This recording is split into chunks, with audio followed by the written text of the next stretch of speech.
Kementerian Pertanian Republik Indonesia memberikan 65 unit bantuan alat mesin dan pertanian di 4 kecamatan yang ada di Bone. 4 kecamatan tersebut ialah Kecamatan Dua Bocoe, Ajang Ale, Telu Setinge, dan Cenrana.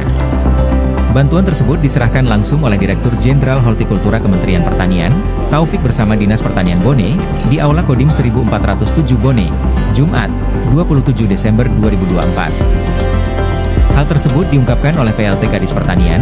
Nurdin mengatakan hal tersebut bertujuan untuk normalisasi lahan sawah yang sebelumnya panen 1 kali 1 tahun, diharapkan bisa panen 2-3 kali dalam setahun.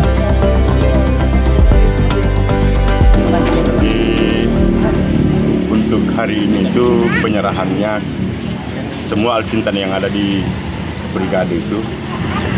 Jadi ada 4 kecamatan. Ada 4 kecamatan. Yang pertama Telu Setinge, Dua Bocoe, Cenrana dengan Ajang Ale. Jadi 4 kecamatan itu setiap brigade, kelompok brigade itu mendapatkan alsintan masing-masing, termasuk ini, kemudian traktor dengan pompa. Itu yang mereka dapat. Tujuannya itu bagaimana kedepannya itu Bone bisa swasembada pangan dan bisa ekspor. Itu tujuan utamanya.